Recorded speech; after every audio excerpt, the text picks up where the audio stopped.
Hello दोस्तों, हमारी आज की इस कहानी का नाम है जिम्मेदारी। बहन, बहुत दिन हो गए माँ को मेरे पास रहते हुए। तो भी तो उनकी बेटी है, फिर सारी जिम्मेदारी सिर्फ मेरे सर पे क्यों? उनके चलते हर दिन मेरे घर में कलेश रहने लगा है। अब खुद उन्हें कभी माँ को तू अपने घर ले जा। आज सुधा कड़क लहजे में अपनी छोटी बहन मधु से कहा तो मधु गुस्से से भर आई। दीदी, साफ साफ क्यों नहीं कहती कि माँ अब सरपोज बन गई है? आपको तो पता है कि मैं नौकरी करती हूँ। ऐसे में माँ का ख्याल कैसे रखूंगी? हाँ, आपको अगर पैसे चाहिए तो बोल दीजिए, मधु ने व्यंग्यपूर्ण लहजे में कहा। चुप कर मधु, बात सिर्फ पैसे की नहीं है। माँ का खर्चा तो मैं भी उठा सकती हूँ।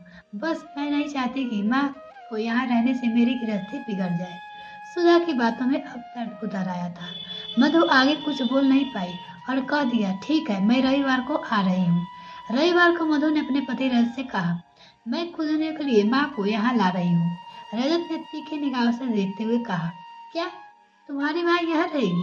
तुमने तो मुझसे पूछा ही नहीं और खुद ही फैसला कर लिया। रजत, दीदी पिछले 2 साल से माँ क्यों रख रही है? फर्ज बनता है।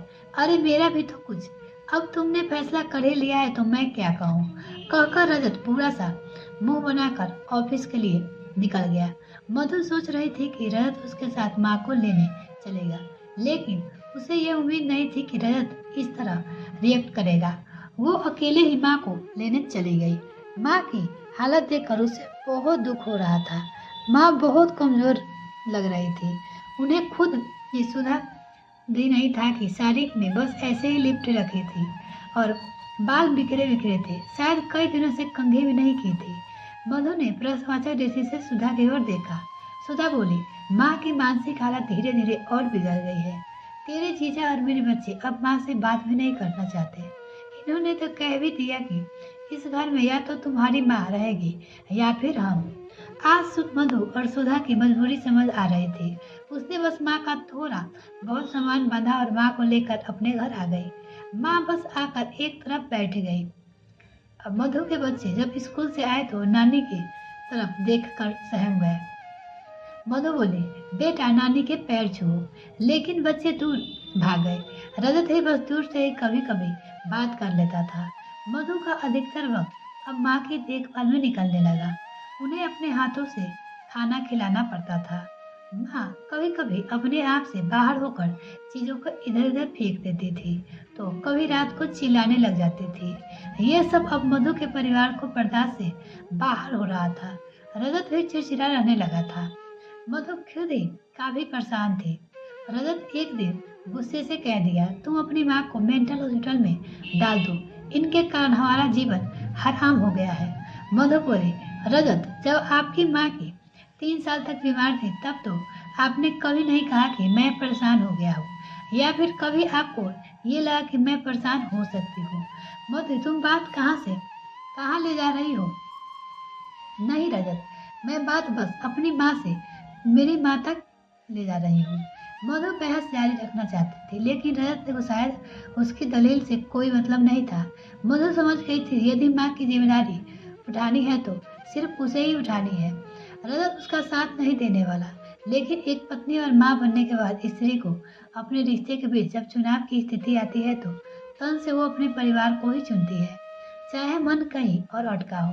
मधु कई बार माँ को लेकर डॉक्टर के पास भी गई, लेकिन उसकी हालत में कोई सुधार नहीं आ रहा था। उसकी हालत देखते हुए डॉक्टर ने सलाह दी कि उन्हें अपने प्यार और साथ की जरूरत है, जो शायद इस घर में उन्हें नहीं मिल सकता। मधु को ना चाहते हुए भी माँ को मेंटल हॉस्पिटल में डालना पड़ा। कभी कभी बीच मिल आते थे, लेकिन माँ बिल्कुल भावविहीन सी बस बैठी रहती थी। एक दिन हॉस्पिटल से फोन आया कि उसकी माँ की तबीयत ठीक नहीं है, लेकिन उस दिन मधु के ससुराल में एक बड़ा आयोजन था, जिस कारण वो उस दिन नहीं जा पाई। अगले दिन जब वो काम निपटाकर अस्पताल पहुंचे तो पता चला माँ के अंतिम क्रियाक्रम के लिए जा चुके हैं। वो भागे भागे पहुंची भी, लेकिन माँ की चिता को अग्नि दी जा चुकी थी। मधु बस सुन होकर एक कोने में बैठ गई। मन कर रहा था कि चिल्ला चिल्ला कर सबको सवाल करेगी, बिना उनसे पूछे ये सब कैसे कर दिया, लेकिन मन में अंदर बहुत कुछ टूट गया था। आखिर लड़ो तो किसी और किसके लिए, जब माँ दुनिया में नहीं थी तब उसके लिए लड़ नहीं पाई थी। मन ही मन बस ईश्वर से प्रार्थना कर रहे थे कि माँ दूसरी दुनिया में तो सुकून से रहे। एक माँ अपनी सभी औलादों को पाल लेती है, लेकिन उसी औलाद के लिए मिलकर भी माँ बाप को पालना मुश्किल हो जाता है। भरे मन से वो दुआ कर रहे थे कि यदि ईश्वर दुनिया में दूसरा जन्म दे तो कम से कम एक बेटी के रूप में ना दे। मिलते हैं फिर नेक्स्ट फ्रेंड, तब तक के लिए bye. Thanks for watching this video.